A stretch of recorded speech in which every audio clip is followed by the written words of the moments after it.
پیش کروں گا۔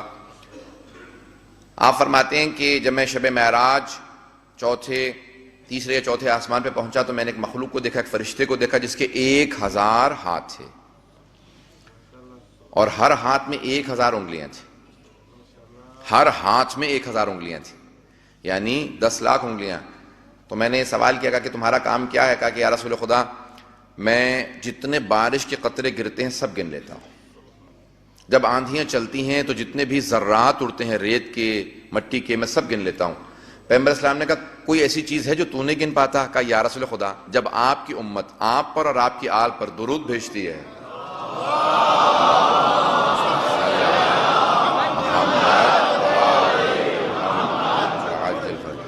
تو اس کا ثواب میں نہیں گن پاتا۔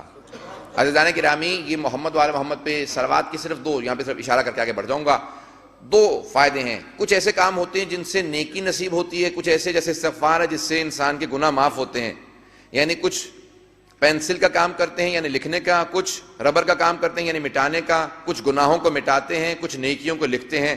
صلوات میں دونوں اثر پائے جاتے ہیں۔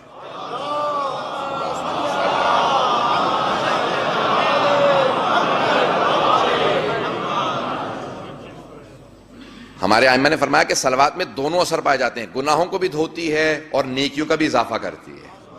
ایک واحد عبادت ہے جو ہر حالت میں قبول ہے، اسی لیے معصوم فرماتے ہیں۔ اور دلیل کیا ہے؟ قرآن کی آیت ہے کہ ان اللہ و ملائکتہ یصلون علی النبی۔ عزیزان گرامی، یہ آیت دلیل ہے کہ ہر حالت میں، کیونکہ خداوند متعال اس عبادت میں شریک ہے، ہر حالت میں قبول ہے صلوات۔ تو اس لیے دعا سے پہلے بھی صلوات پڑھنی چاہیے، دعا کے بعد میں بھی، کیونکہ جب ابتدائی حصہ قبول ہے، اختتامی حصہ قبول ہے، تو پھر درمیانی شے کو کبھی رد نہیں کیا جائے گا۔ عزیزان گرامی، اس لیے بہرحال فرض ہے کہ روز قیامت سارے انبیاء کھڑے ہوں گے، دیکھ رہے ہوں گے اور کہہ رہے ہوں گے نفسی نفسی، پروردگارہ بس مجھے جنت فردوس تک پہنچا دے۔ جناب نوح نے یہی کہا تھا نا، پروردگارہ اتنی میں نے تبلیغ کی، 950 سال تبلیغ کی ہے، مجھے جنت تک پہنچا دے، امت پہ عذاب نازل کر دے۔ 950 سال تبلیغ کے باوجود ایمان نہیں لائے۔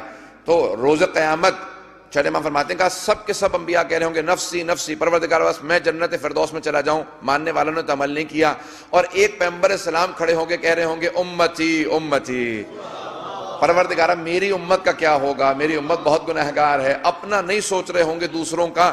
معراج میں جب ختمی مرتبت گئے تو خود اللہ نے سوال کیا، اور اب یہاں پہ ایک جملہ اچانک ذہن میں آیا تو اس کو پیش کرتا چلوں۔ جب واپس آئے، کہا کہ میں معراج پہ گیا تھا، تو صحابہ کرام نے سوال کیا یا رسول اللہ نے کس لہجے میں آپ سے کلام کیا؟ کہا یہی میں نے اللہ سے سوال کیا تھا کہ انت کلمنی ام علی، پروردگارہ تو مجھ سے کلام کر رہا ہے یا علی مجھ سے کلام کر رہا ہے؟ توجہ، سارے مجمع کی توجہ۔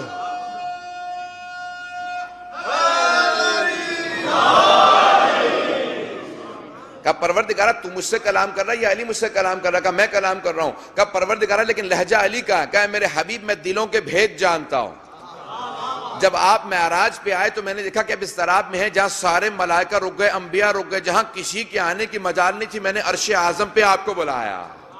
جب آپ تشریف لائے تو میں نے دیکھا کہ آپ ایک مرتبہ ایک عجیب سی کیفیت کے اندر ہیں، تو میں نے آپ کے دل میں جھانک کے دیکھا، جو آپ سے سب سے قریبی نظر آیا وہ میں نے علی پایا۔ تو میں نے علی کے لہجے میں آپ سے کلام کیا تاکہ آپ کو اپنائیت محسوس ہو۔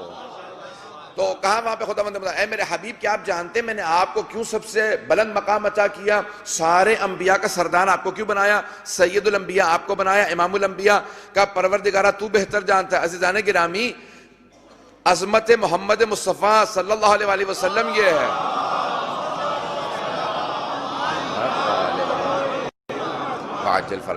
کہ جانتے ہوں، لیکن جب خدا سے مخاطب ہو تو یہ نہیں کہا جاتا کہ ہاں میں جانتا ہوں، بلکہ اللہ بہتر جانتا ہے۔ کلام یہ ہے جناب ختم، یہ نہیں فرماتے ہاں میں جانتا ہوں۔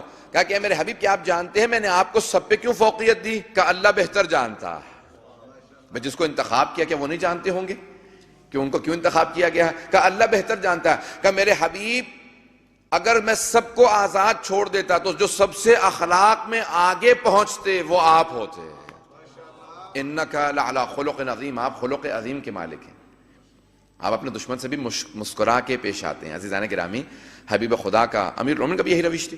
آپ کے دشمن سب سے بڑا جو اعتراض کرتے تھے حضرت علی علیہ السلام پہ، وہ یہ کہتے تھے یا علی آپ میں سب خوبیاں لیکن آپ میں بس ایک برائی معاذ اللہ، یعنی ان کے حساب سے برائی تھی۔ کہ کیا؟